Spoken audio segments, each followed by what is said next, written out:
Okay, do it. I'm getting some emails. I have to ignore them.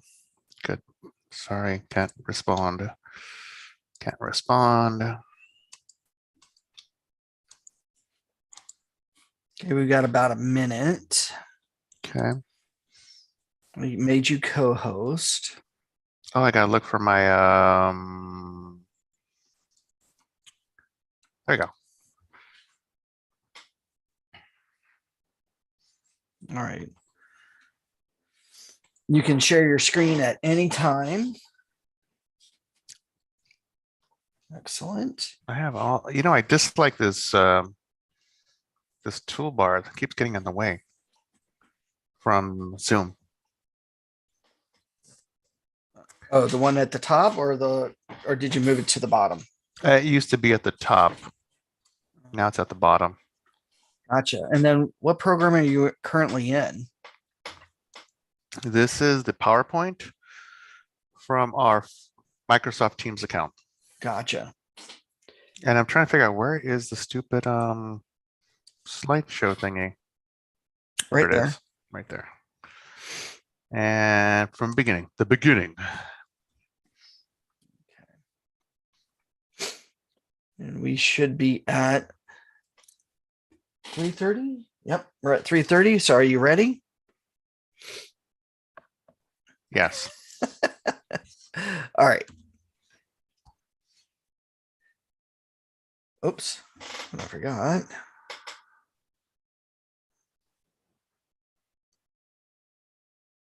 All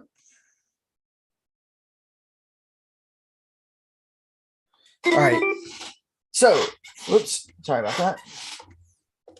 Well, good afternoon, everybody. I see people are clocking in, which is great.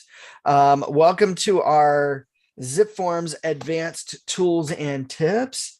I am your co-host, Anthony. I work here at Orange County Realtors. Been here now for almost 20 years. I am part of the outreach program here at Orange County Realtors, and the goal with outreach is to give you training on all your tools and products.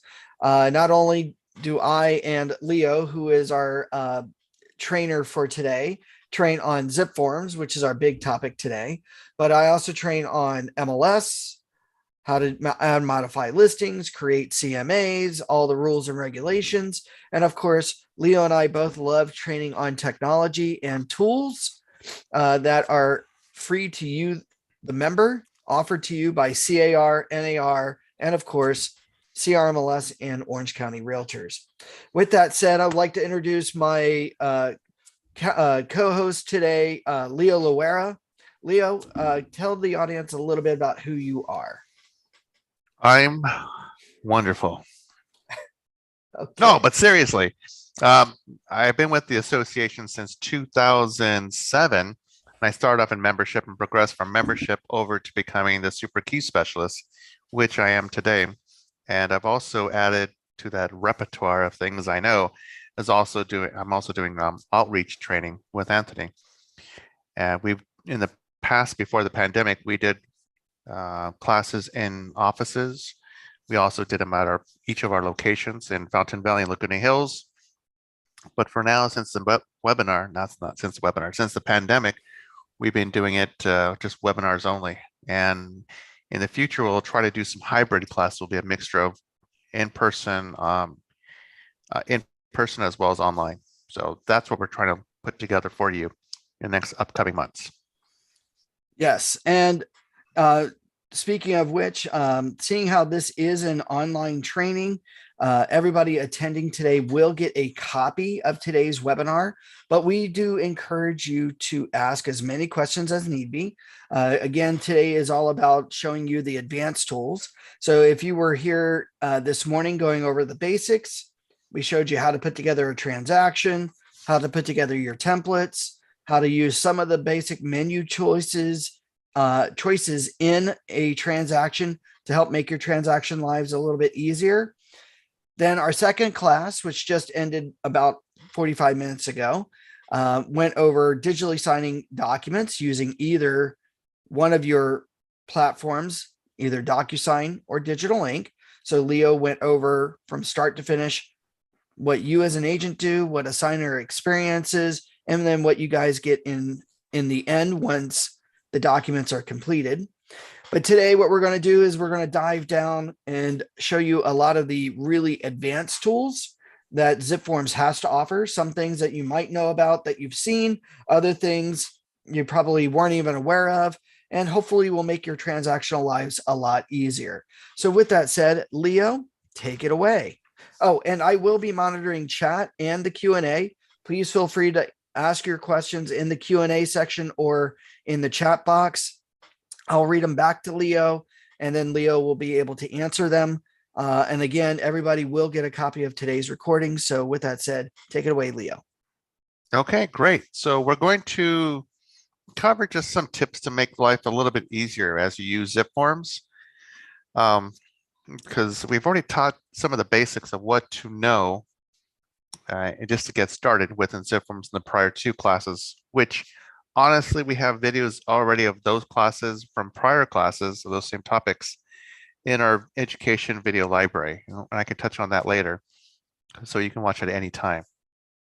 But for this particular class, we're going, as Anthony said, we're going to send you a recording of this one as well, because sometimes we may cover a few more things that we didn't touch on the other classes.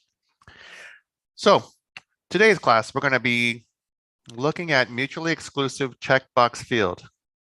That's a lot of syllables. So we're going to explain what that means in just a moment.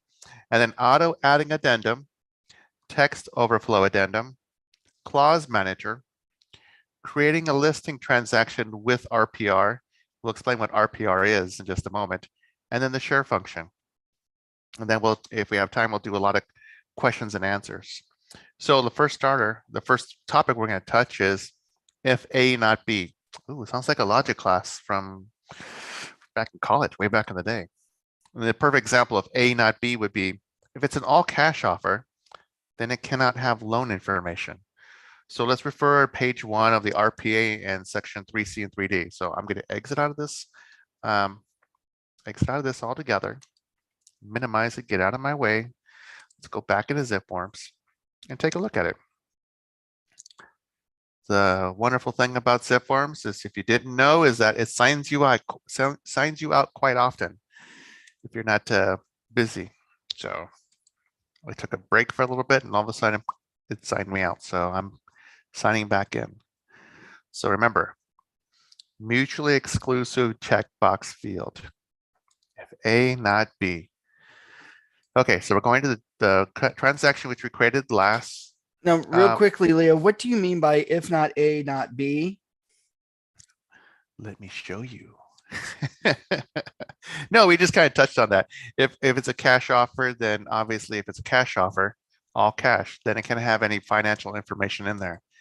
So that's like, what?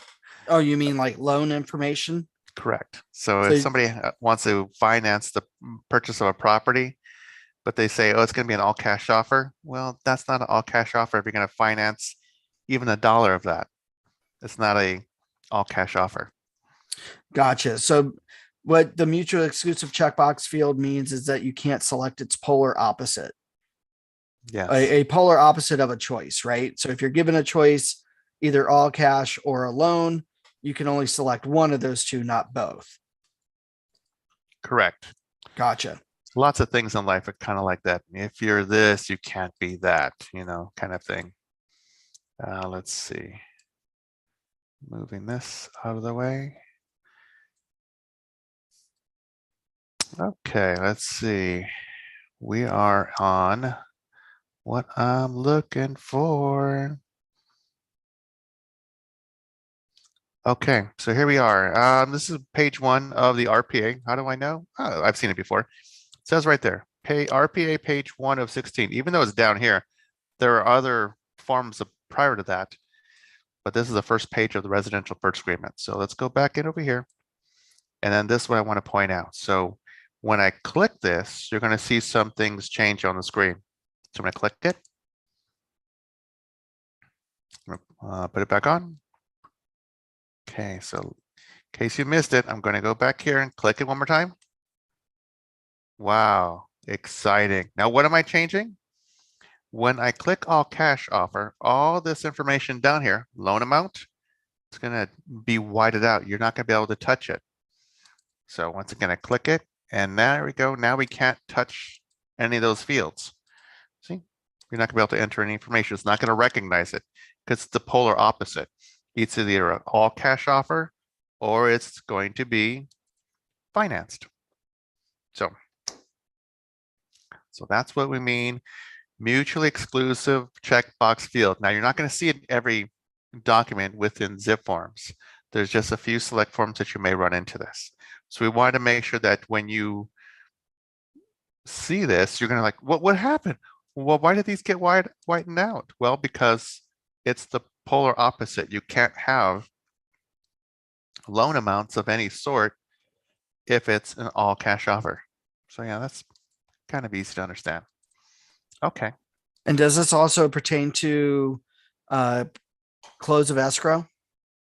I should. If it's an all cash offer, it should not affect. Yeah. There's escrow over there for some. Yeah, it should not have to do anything with financing. Right. You've got there under section B about the days of after acceptance of close of escrow. If you select the days and you put in, say, 45, you then cannot select a date. So if you were to select the date now, Yeah, nothing. yeah. So if you select the date, it should take out the days. Yeah. Unless you check mark this, then all of a sudden, yeah, May 7th. So either or. If this can't be that. So polar opposite. Even though we feel like these are not polar, like, well, they're just opposite for the transaction in this particular line. So that's the first one. Out of the addendum, mutually exclusive checkbox field. I print out the list. I cheated from my spreadsheet. So the next one we're going to touch, unless anyone has a question about that, it sounds like a pretty simple thing to understand. We can start touching on auto adding addendum. So if you're asking auto adding addendum, what could that be? Well, let's go to the screen. If you click that you will be including a form, then zipForm will add that form automatically. So, and there's not a lot of forms that will have that capability. Some of them will. Lucky enough, the residential purchase agreement has that. So we're going to look at page 2, section 5, addenda and advisories. And then I also have to show you that if you accidentally click a form and you want to uncheck it, you have to remove it manually. So let's take a look at that. So we're going to scroll down a little bit.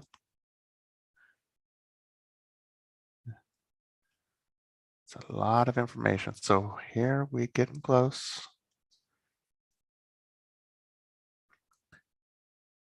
There we go. So in this section, we're going to use this section for example. And once again, this is page 4. So page 4. So this is going to be, you see here that there's some kind of all kinds of different forms to look at. So let's say in our example that we need to do a probate advisory. So we click this, and then all of a sudden, the form probate advisory has popped up. You're like, really? Well, let me see if we can do the same thing with the statewide buyer and its seller advisory, the SBSA form. I click that, and all of a sudden it says that we added that as well. Like, then you start saying, are you sure we added that? Let's find out. We back up. And then sure enough, we'll take a look at our list of forms, and there it is, probate and statewide advisory.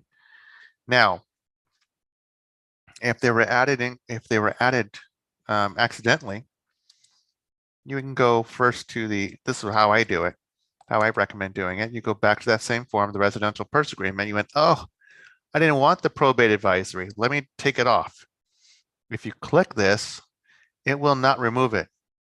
you will see that if you go back, that probate advisory is still there. So you're like, oh, what do I do? Well, no panic. You don't have to do panicking. You just click that little down arrow and then click delete. And there we go. Click yes. So it's gone. And then now you're left with a statewide buyer and seller. And by the way, if you wanted to organize this to make it look a bit nicer, you can. You can just move this up here if you wanted to make it look nicer. That's, to me, it's nicer. And then I click done organizing. And you can add a folder if you wanted to. I know we're going tangent. Like, don't go tangent. Like, yeah, we can go tangent. Added docs, for example. I made up a folder. Why did I do that? Oh, because in our last class, we added that folder. We added that document, I should say. There's the added doc. So I can just go organize, grab that, and take this to, come on, let me go down. Okay, hold on a second. I'm trying to get organized. There we go. Stop playing video games with me. Wait.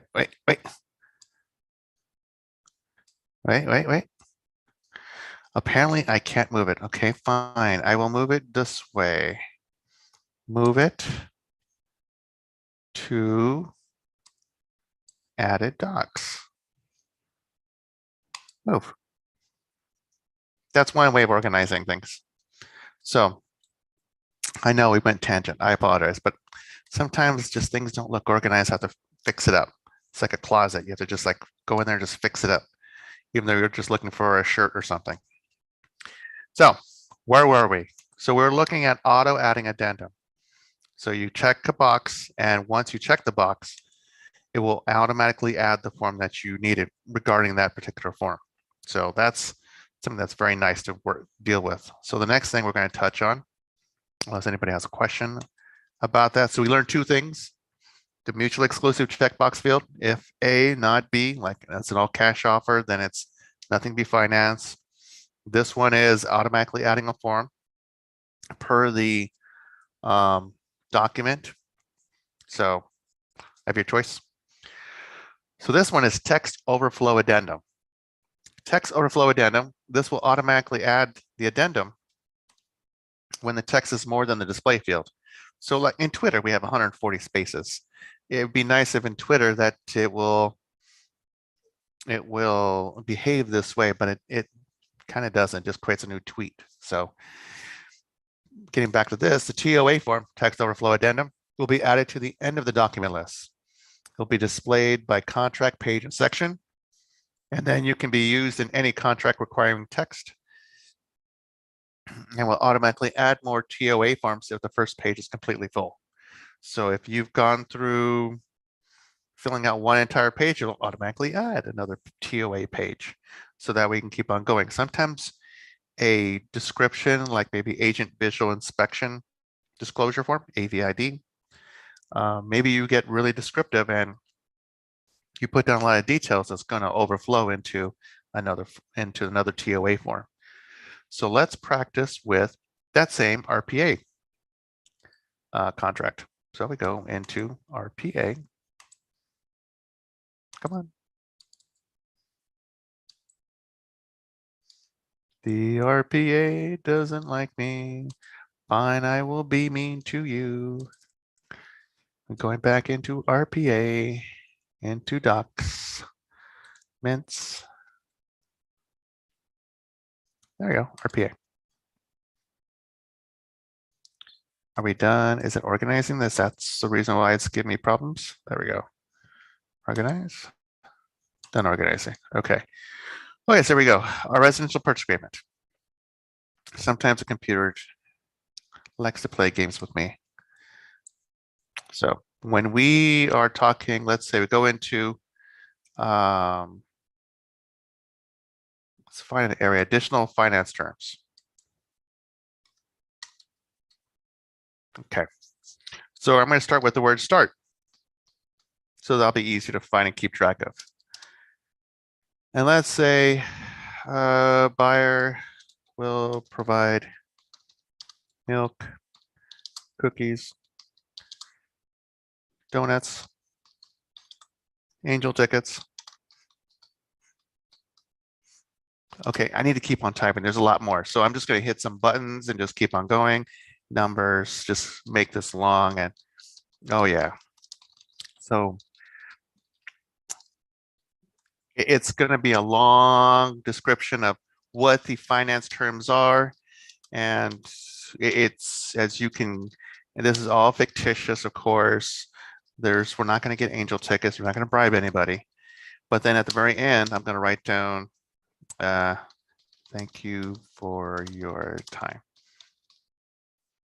So once I click that, thank you for your time has disappeared. So it's like, where did it go? Okay, well, with the text overflow addendum, let's take a look. So we click preview and give it a moment to load. And while it's loading, it's going to create the TOA form and show you where it's at. So we're at G2 right now. Okay, going down. I know it's moving pretty fast. I'm sorry, but I'm just quickly trying to get to that right spot so that we could see like, oh, okay. See, there it is, G2. See text overflow addendum, CAR form TOA paragraph 1. And then we go all the way down to the last page. And there it is. See, start, and thank you for your time. So in some places through contracts where you have to type in information, you don't have to worry about truncating words, throwing out words, dumping to. No, just go ahead and write it normally. And it will automatically allow you to keep that information. And if need be, it will put it on a TOA form. So this is really to your benefit to allow you to go ahead and write to your heart's desire, make sure it's accurate, and make sure you're not going to get yourself in jeopardy. So it's important that you put in that information, and that way, if you need to refer to it, it's there in its entirety and complete. So that way it's not going to be, I had only 140 characters to choose from, and I had to put in the most important things. You won't have to do that with this. So the text overflow addendum is automatically going to happen, and you don't have to do anything further. So that's something that I think is going to make you less worried about doing these contracts. And less worried is one thing that you don't need on when you're dealing with a contract. So we've learned 3 important things. Text overflow addendum, we learned about auto adding addendum, and then we learned also about mutually exclusive checkbox field. That's a lot of syllables. So the next thing we're going to learn is clause manager. Before we do that, Leo, are there any questions from anybody? Was everybody aware of these features already, or just thought, oh, wow, that's a really cool thing. Thanks for showing us. Any feedback?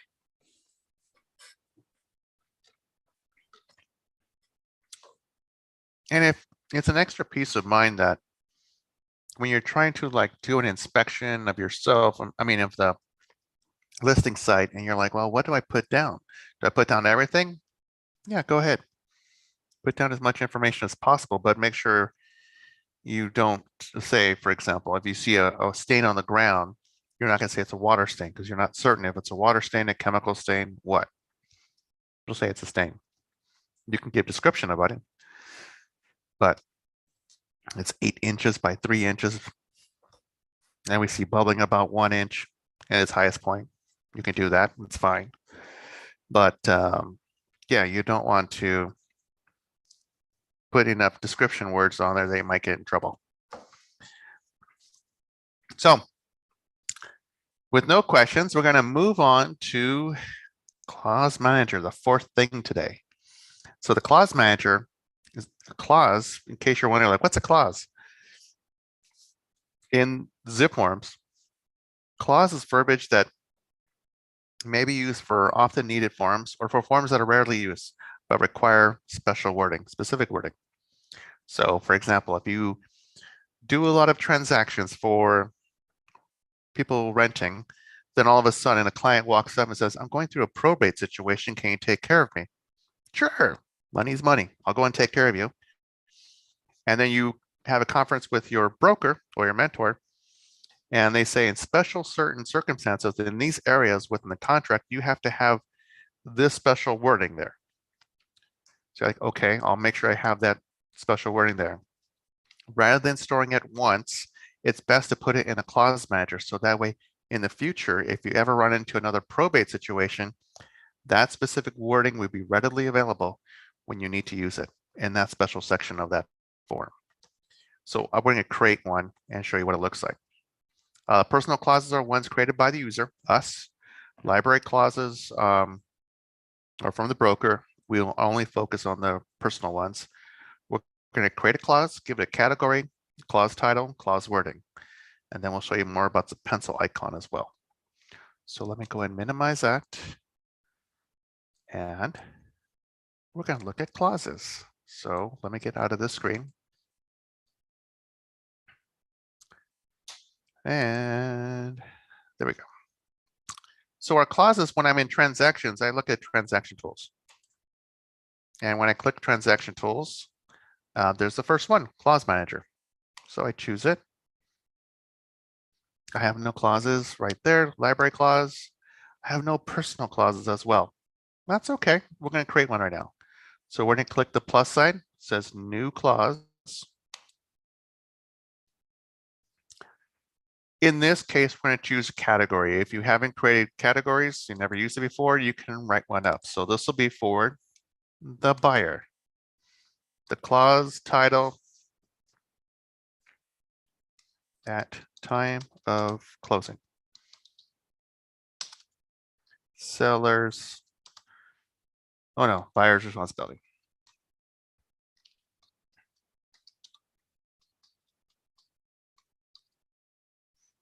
Okay, now what I'm going to put here is not a real life situation. You will not put this in a real life situation, okay?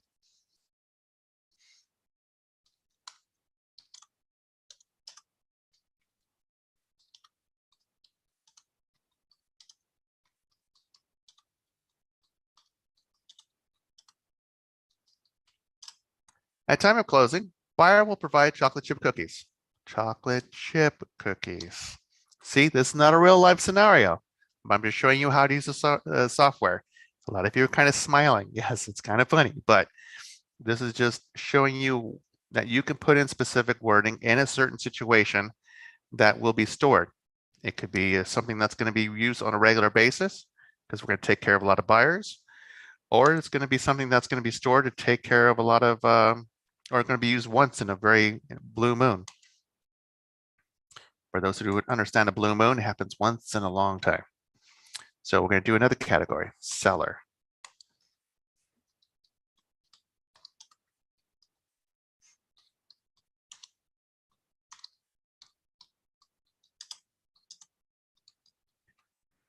Well, let's say seller at time of closing.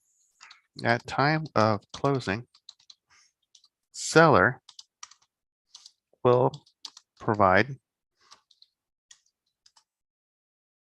milk for all parties involved. Once again, not a real life scenario you're going to face, but getting the idea that you're going to put in your own specific wording in a certain situation that will apply. So I click save. So let's use this and see what it looks like. So I'm going to close this up. I got my two clauses. I go back into my transactions. I'm going to scroll down to George Castle at Signal Hill. Go into the documents. I'm going to beat up that RPA contract one more time. That poor RPA contract. But it just has so many lines to choose from. That's why. So the first thing is I'm going to look for a spot where I can put it in. Forgive me. Forgive me. I'm going to find a spot for you. Let's see.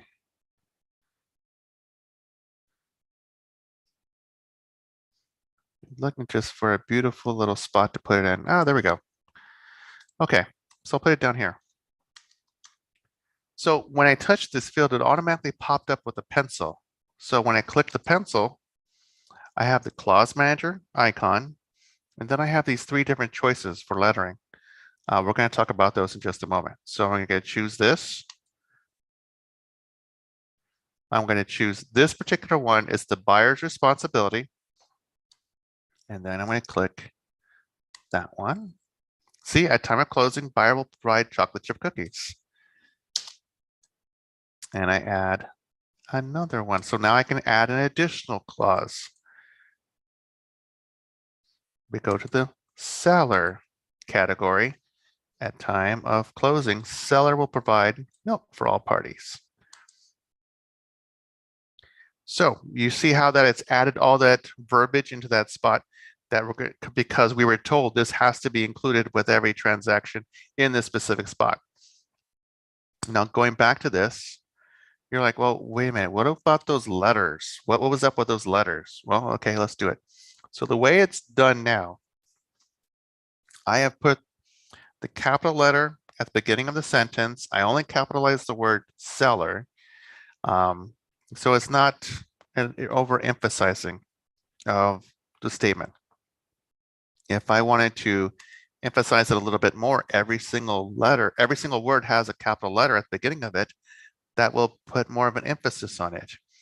If I wanted to make it scream at me, I can put in all capital letters because I really like chocolate chip cookies and milk. Or if I want to de-emphasize that, then it's going to go that way.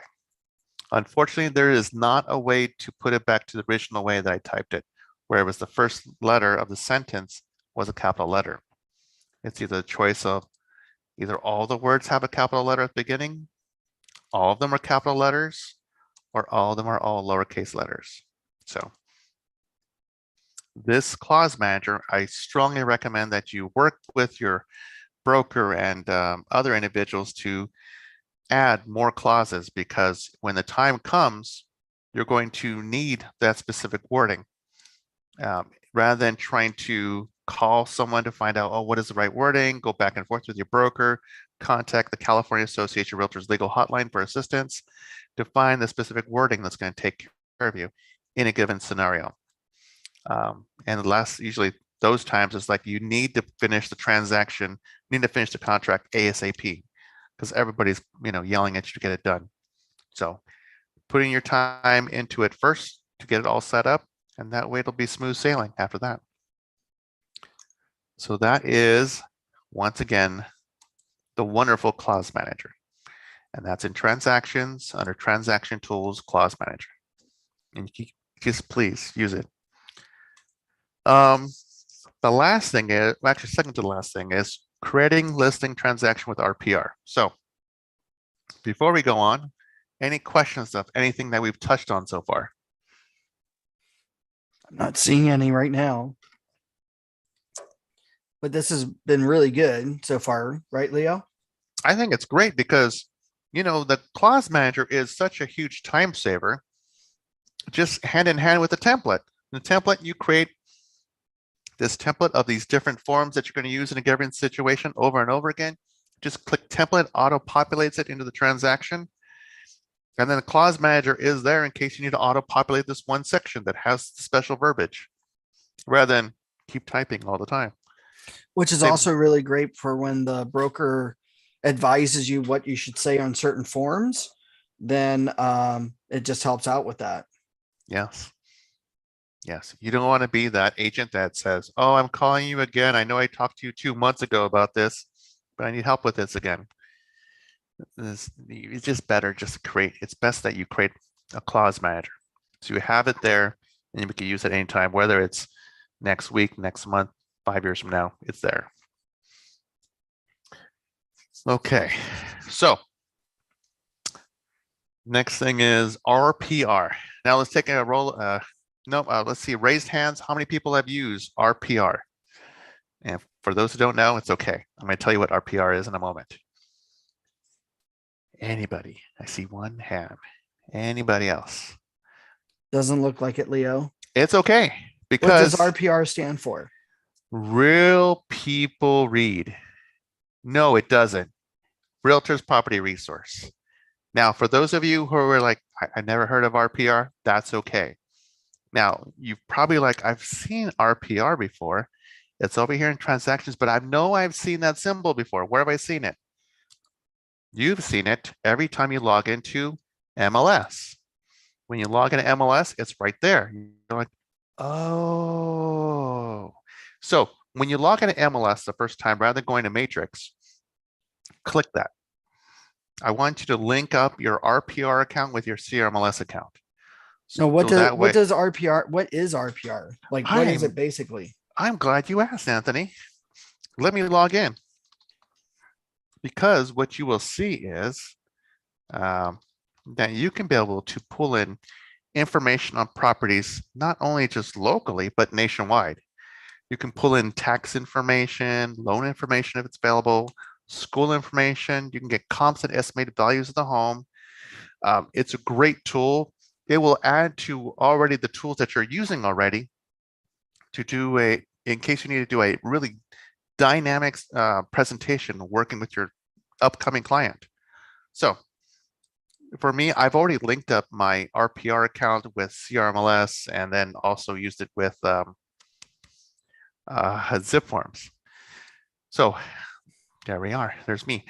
But let's do a demonstration. So let me show you how to use it. So we're going to look at a listing. And now listing, we're going to look at a property. We'll look at this property right here, Redondo Beach. Why am I picking on that little house? Well, this house was a house I lived in for the first 5 years of my life.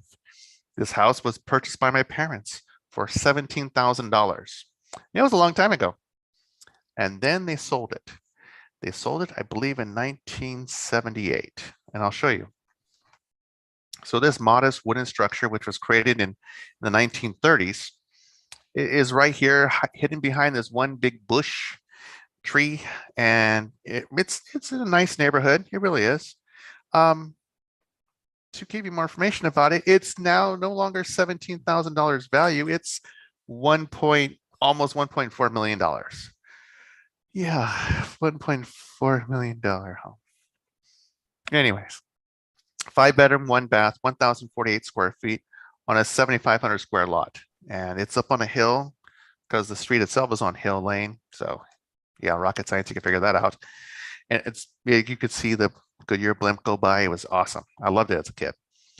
The nice thing about RPR is that you can be able to refine the values. So as you're walking through it and you're talking to this client who owns the property, you could say that, oh, okay, I see that you have a 5 bedroom, 1 bath, but looks like you have another bath.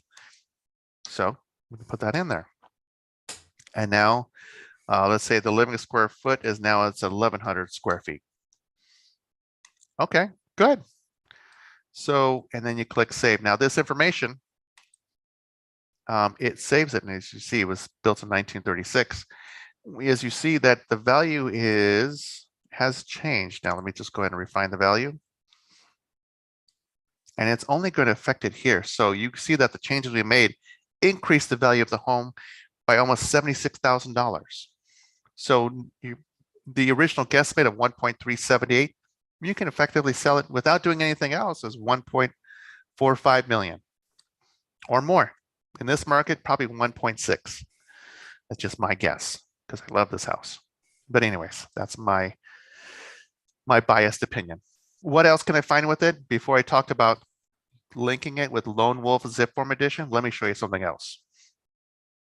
The schools at a 1 point something million property, it better have some good schools, and it does. A+ property homes.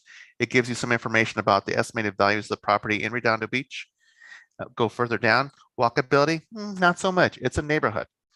It's a bit of a ways to get to the local grocery store.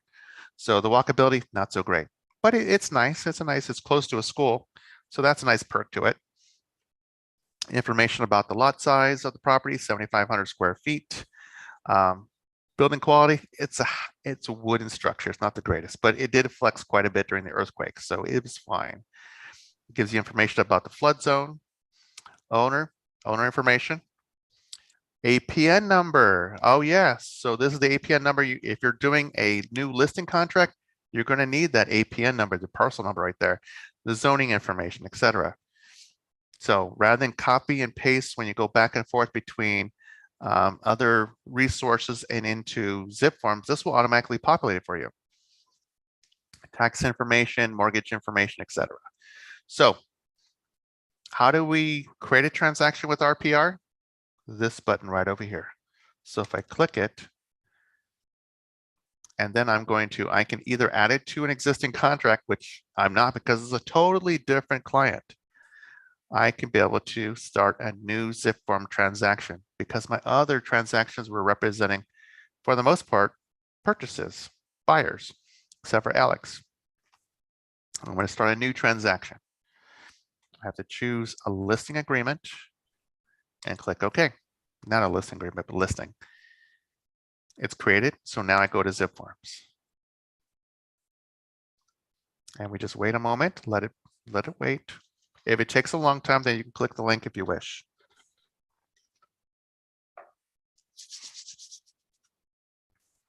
I've already linked up my zipForms account with it. You will probably have to log in with your CAR credentials, your CAR user ID, and your CAR password. But once that's done, it's linked up. You don't have to worry about it. Now, we look at the summary section once again. The summary section will show that lot 4, the address, the county, the school district. Yes, it's populating all this information, year built, APN number, etc. So you see a lot of the information has already been populated. So you as the listing agent, you would just fill out the other information out that needs to be filled out. But as you see, a lot of it's already like there. So you don't have to do a lot of copying and paste. It'll save you so much time if you use this tool. Once again, the RPR, Realtors Property Resource. So the Realtors Property Resource is a great tool when representing a seller. And then you would do, oh, help me here. When you're representing a buyer, MLS Connect. Thank you. So use MLS Connect if you're representing a buyer. So that's something we did in the other classes. We're specifically looking at RPR, and then you look at parties. There's your homeowner, and I believe he's still married. And honestly, this is the couple that bought the house from my parents. They're still there, so that's pretty amazing. And then you put in the email address, save the information, and that way you're going to be representing your client, David, and you're going to try to sell that property for 1.7 million or whatever who will ever provide the best offer to your client. And then you put in documents and so on. You go through the whole process, all forms, residential listing agreement, cover sheet, and so on. So that's how you create a transaction using RPR. So once again, RPR, it's a great tool. It's free with your Realtor membership. Please do not ignore it. Take some time to learn more about it. I mean, I just gave you a little snippet of what to use and understand. There's learning that will teach you about it. There is a blog at the very bottom right there. And that will have links to education, so you can learn about how to use it to your best abilities. All kinds of videos to help you out and webinars. So sign up for it and learn more about it today. So RPR, as you can tell, it's one of my favorite tools. And you can switch between commercial and residential. If you're looking for properties outside of California, that's okay. Everybody wants to move to Austin, Texas, right? No, it's too hot there. Okay, well, if you were interested, Austin, Texas, I've been there before, so it's nice. At least the part I went to. And it shows you that, oh, look, you have properties for sale. You can, like 1 bedroom, 1 bath, $384 a month. Wow. $384 a month. Wow.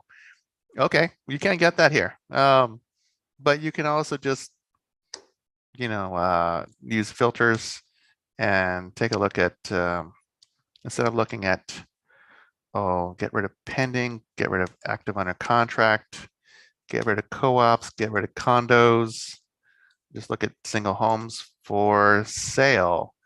Then you can check out what's available there. And how does it work? It pulls information from the MLS service that participates in it.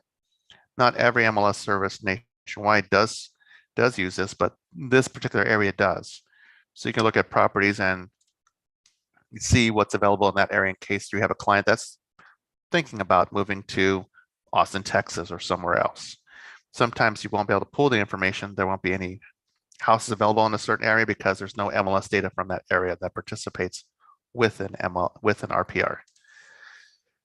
$325,000. Oh my. Wow, that's incredible. Okay, so enough about that. So use RPR to create contracts, use RPR to learn more about your area that you're going to be looking on representing your clients, whether they're sellers or buyers. This will add to your presentation and give you deeper appreciation of the data that's out there too. So RPR, and we'll have one more thing left. Anybody else have any questions about anything else we've touched today? I think they're taking it easy on you today, Leo. Well, these are the best agents out there. Even your dog is happy to hear this. Yeah. Your dog is excited to know about how great RPR is there to help out all agents. So yeah, I mean, I love RPR. I love the fact that you could do a CMA using RPR, and then from that tool, just immediately create the transaction. Yeah, it's so quick and simple. It is. Once you use it, you'll brag about it as well. I believe you would, but I'm biased because I use it for my classes. Okay, what I'm doing here is adding a seller's property questionnaire into that same 2316 Hill Lane. And that goes into the next presentation about the next tool that we're going to talk about. Any questions though before we go on? So what data did it pull over, Leo? So when you pulled over the property or created the transaction in RPR, can you show on the form what fills in? Ah, the forms. Okay. Let's go look at cover sheet. We'll start with that.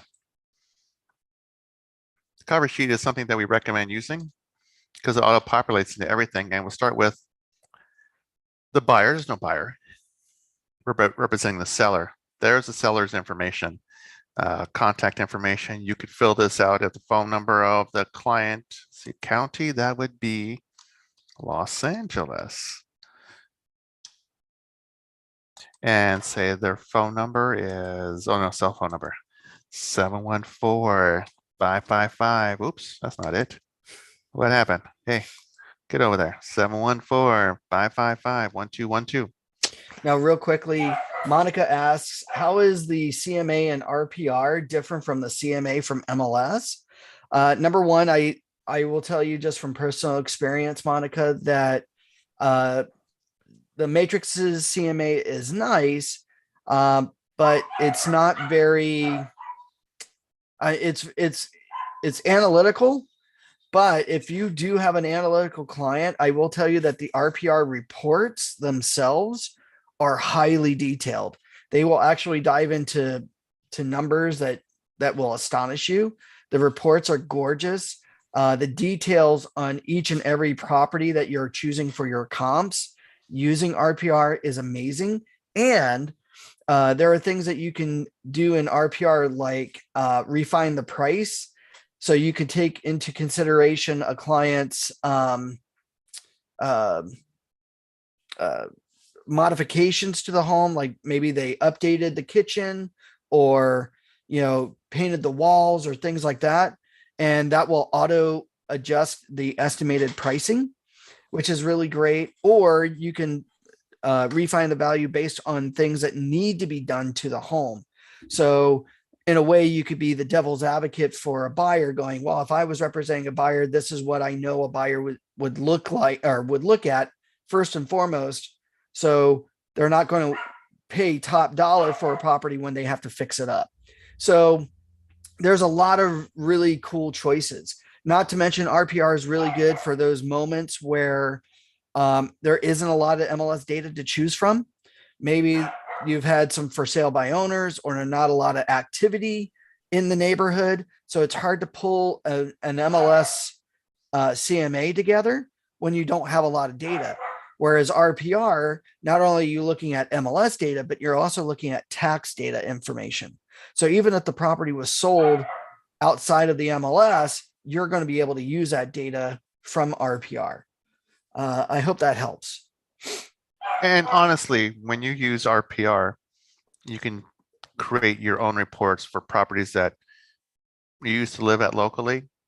You can also use it for if a buyer's looking at a property, you can run up a report on that particular property so that way you can get an idea of what the estimated value is created by RPR. So if they're off by hundreds and thousands of dollars, that way you can be able to walk in to that situation with the selling agent and just say, okay, tell me why that your listing at 1.7 million is not really at 1.4 million with the CMAs I've been looking at.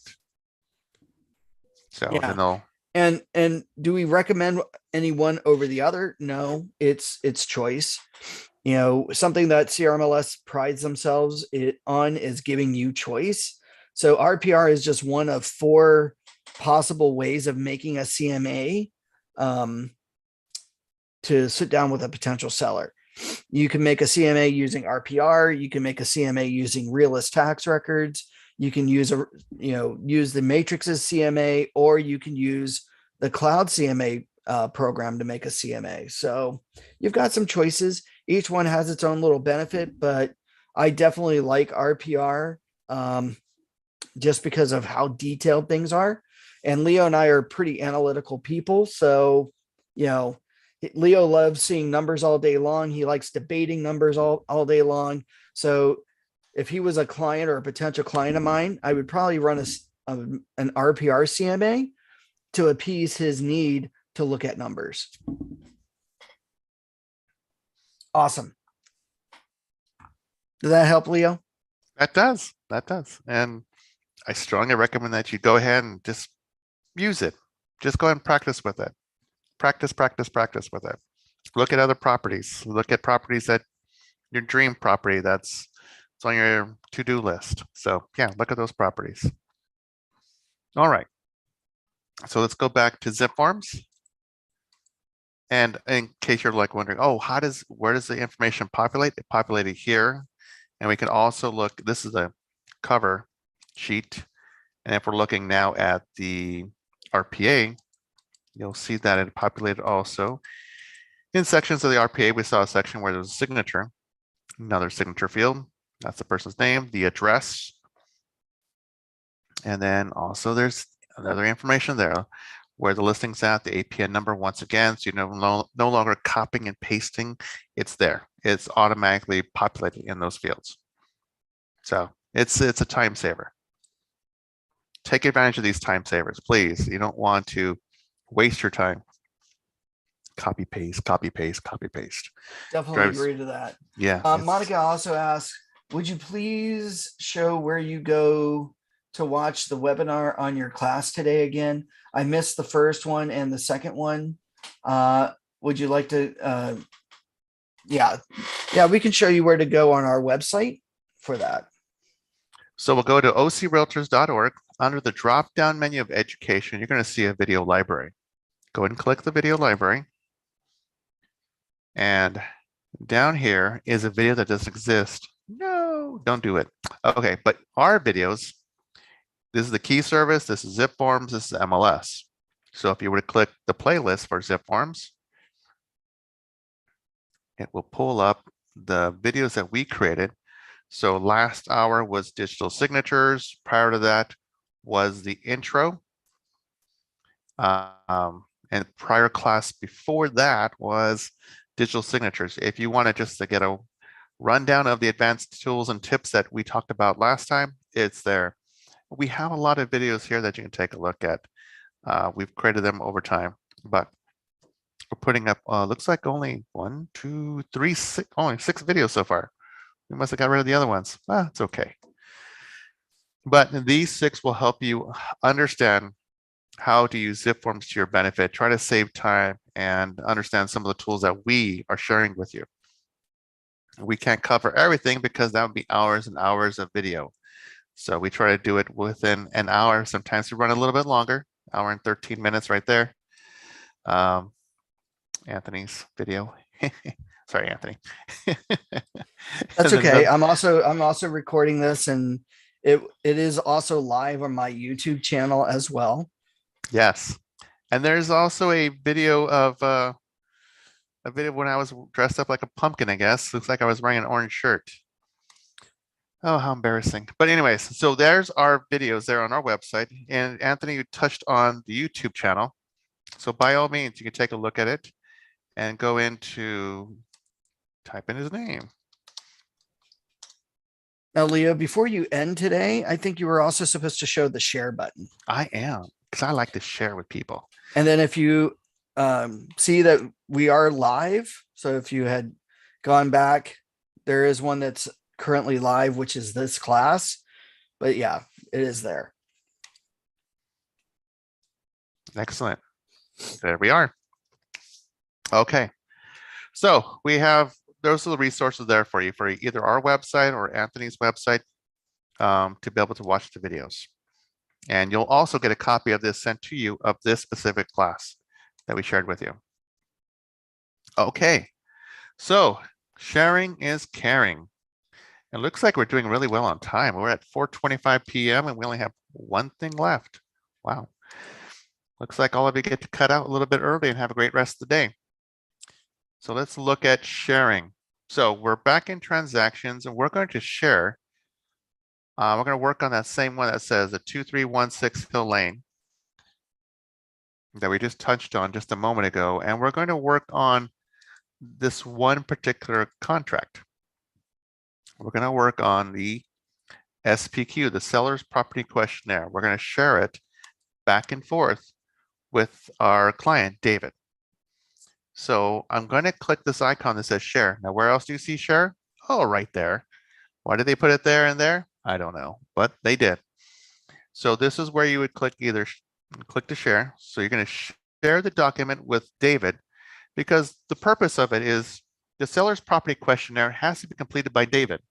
He has to indicate the things that exist at his property. Gas for the water heater, or garage or a carport. You'll see in just a moment. So I'm going to allow him to edit the form. He can upload the document. That's okay. You can. I don't need him to view history. I'm going to, however, choose a specific date as to when I can stop sharing with them. And for me, it's not all the way May 14th. Today is April 14th. So I'm saying you have until the 16th of April to get this done. So, because I'm going to make sure that I'm working with you to make this happen. So once again, this is the permissions he's allowed to do. And we're going to focus only on the seller's property questionnaire. And I'm going to save and send. And then there's some information. Dear, I can put in notes. Please do not start this without my direction, or whatever verbiage you want to use. So it's on its way over to David. Now, when going back to that form, seller's property questionnaire, I want to, for those who have never seen the seller's property questionnaire, the SPQ, you'll see that there are sections, you see it already, that are grayed out. You're like, what does that mean? Because I'm used to seeing areas of this color, but not the gray. You're like, well, that's just weird. So the seller's property questionnaire has to be completed by David. So he has to go through and talk about the property itself, and he has to answer these questions. One section here would be, whoops, let's go back there. Any modifications, replacements, improvements, etc. You'll have to answer a yes, no. I can't fill any of that out. So you see that it gave me an error message when I first clicked it. See, editable by seller one. So that's not me. I have to send it over to Dave, and he has to be the one to do it. But luckily with the share function, I can let him do it, but we can talk about it to make sure we cover all the bases. So going back into the email, because my dear friend David has received an email from me, the agent, and I sent it over to him. So now we're going to share. So Little Aware is sharing a document. Click on the view documents below, sign, review. Please do not start this without my direction. So I'm obviously on the phone with him, talking to him, or I'm on FaceTime. Just make sure that everything's okay. And I want to help guide him through this process because he's gonna, after he clicks, he's like, whoa, what is this zip community thing? Don't worry, he has to create an account with zip community so that way I can be able to share this document in this forum. That's the only way I can do it effectively within the zip forms itself. Now, he has the ability to continue with Facebook or continue with Google Plus. Anthony and myself, we're not comfortable with Facebook or Google Plus, Google, getting information that my client is doing something related to real estate or anything at all. They don't need to know that. I prefer, as well as Anthony prefers, that the client creates an account because really this is a private transaction. I don't need to be advertised on Facebook or Google Plus. I don't need specific ads on that I'm selling my home. So create account. And then David, unusual that it flipped his first name and last name. Unusual, but okay, I can tolerate that. I'm going to choose a username. David 2022 Redondo Beach, RB. And then there's the email address, password. Okay, so his user ID is David 2022 RB. Okay, password. I'll make a password.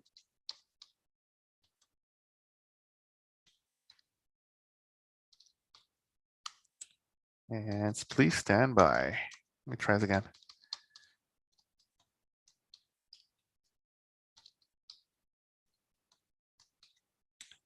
And it must be at least 8 characters. I think I did it, no? You won't see this message unless you keep practicing sending emails to yourself, doing this like the same thing I'm doing. So you're not going to see this because this email account already exists in the database. So I'm going to continue with this email. Great.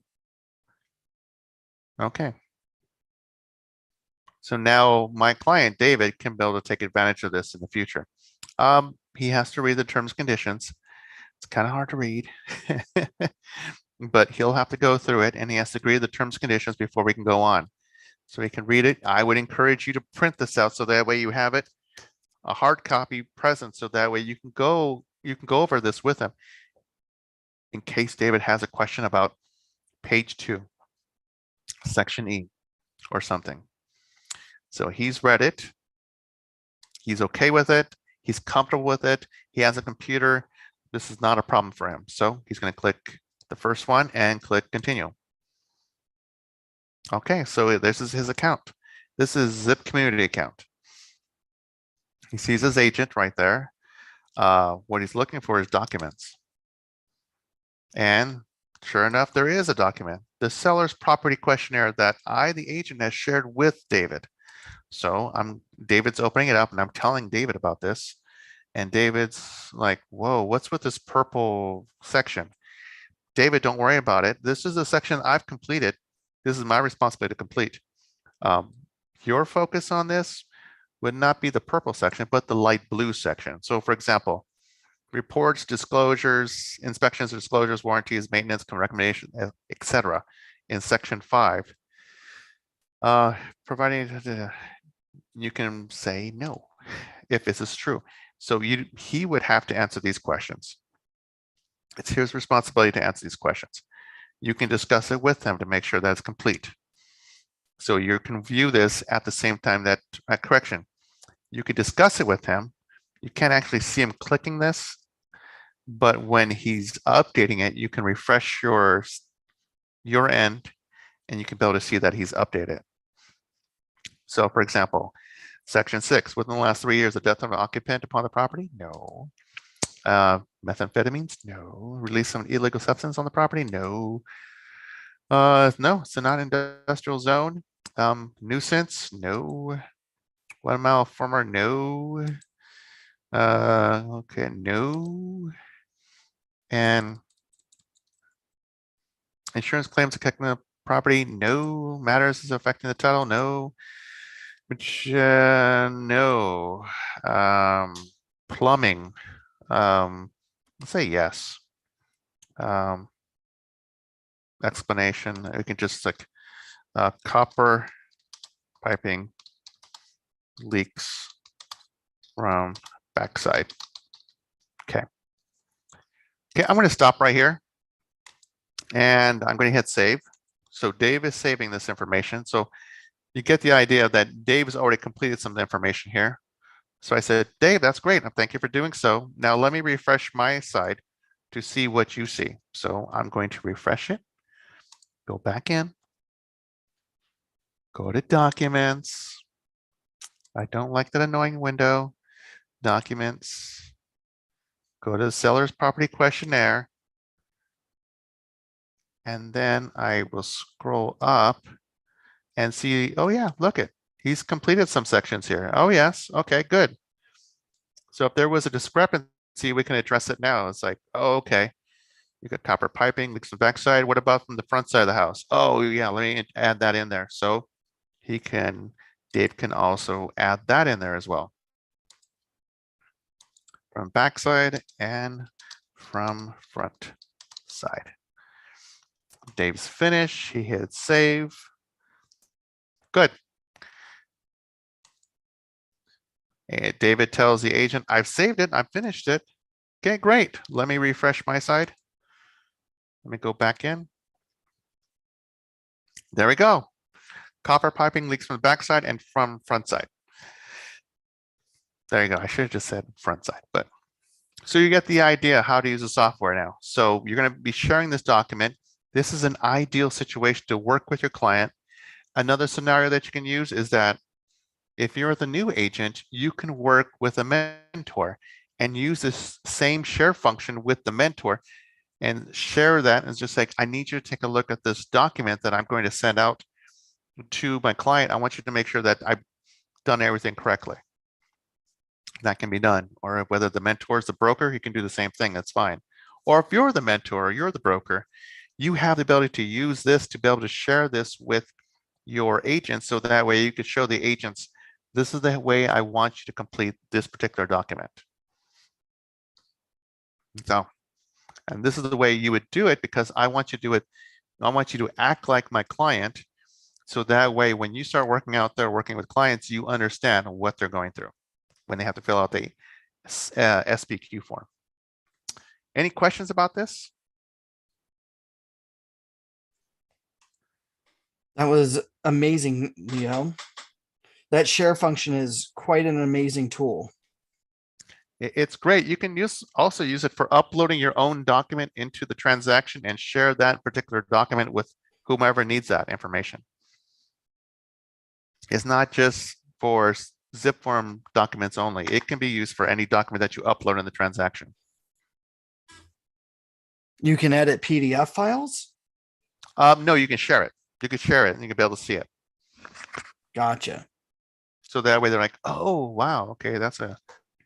And this is all interesting. before digital signing the document. So if there is a mistake, you can at least catch it ahead of time, huh? Yes. Because had we encountered that problem, copper piping leaks from backside, and David only completed that section and didn't mention the front side, and then I start going through it. I'm like, whoa, wait a minute, Dave, we talked about the leaks in the house. You mentioned here the back side, but you didn't mention the front side. Okay, Dave, what I have to do is I have to send that information back to you and you have to redo it from scratch. No. Yes, Dave, we need you to do it from scratch because look, Dave, you answered everything right except for that one section, section K. And as you can see, there's lots of information. So that'll be very annoying for Dave to go through this entire thing again. So it's best to go through it, take the time into this, go over it together. Once completed, then you have a finalized document that can be sent out to whomever needs this and stored in your records in case anybody needs this information. So that's the That's share awesome. function. So anybody have questions about the share function?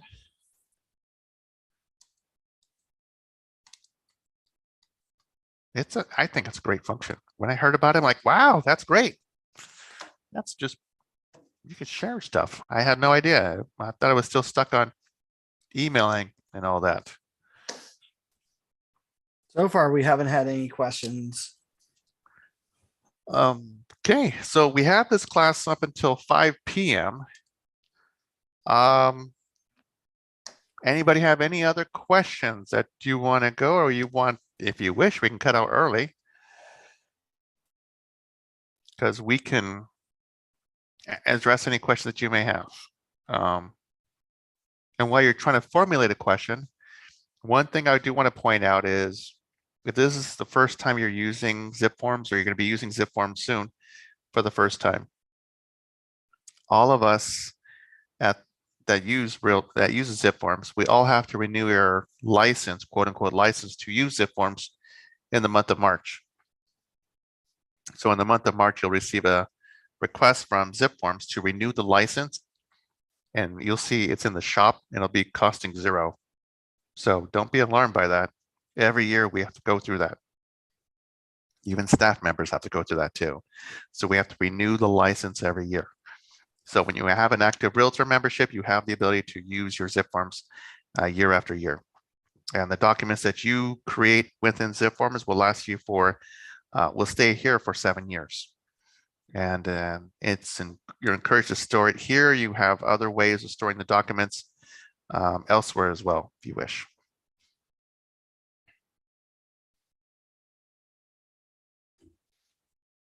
That was amazingly informative, Leo. It looks like we don't have any questions. Okay. So I want to say thank you for giving us all this wonderful training today. I think you did a really great job, and I hope everybody has enjoyed it. Hopefully, no one is overwhelmed with the information that was given out today. Talking about overwhelmed, help is always available. Now, we may not work 24/7, but zipForms can be able to assist you on the hours that we're not available for the most part. They're not open 24/7, but Monday through Friday they are. So zipForm support's available from CAR at 213-739-8227. ZipLogix, they can provide you assistance with the software, not with the legal documents, but using the software at 586 area code 840-0140. If you have questions about the contract itself, what forms I need, the wording, you want to contact the CR Legal Hotline at 213 area code 739-8282. Lone Wolf is also available at 866-279-9653. That's the parent company of zipForms. If perhaps there's additional questions you need answered, you can give them a call. And I also threw at the last minute our Orange County Video Library. So if you need to look for that, yeah, it's under education, look for the video library, but that's the URL for it as well. All right. I guess that's it for today, Anthony. Yes. Well, awesome. Well, thank you again, Leo. Thank you, everybody, for attending today. Again, everybody will get a copy of today's recording. So if there are any questions or anything like that, please feel free to reach out to us. Leo, what's your information again? 949, or I'm sorry, 714 what? Since we want to reach out to Leo, we can go, here it is. Let me just give it from current slide. My phone number here at the board, I'm in Fountain Valley, it's 714 area code 375-9313, and my extension number is 239. But if you have the phone number on speed dial for the Laguna Hills location, that's fine, 949-586-6800. If you dial that number, just hit extension 239, that'll get you to me. Or you can hit extension 104, which will get you to me. You can also email us at Tony, Tony at ocrealtors.org. Or what's your email, Leo? Leo at ocrealtors.org. Leo at ocrealtors.org. Do email me. I'm really good at responding to the emails. In case you have Awesome. any questions. Well, thank you all very, very much. I hope you all have a wonderful day and weekend, and that you get to practice all the fun tools that we went over today and that Leo went over today. And hopefully this has made your transactional lives a lot easier. But again, if you do have any questions, please reach out to us. We're here for you. And with that said, I hope you all have a great and wonderful weekend. All right. Bye-bye.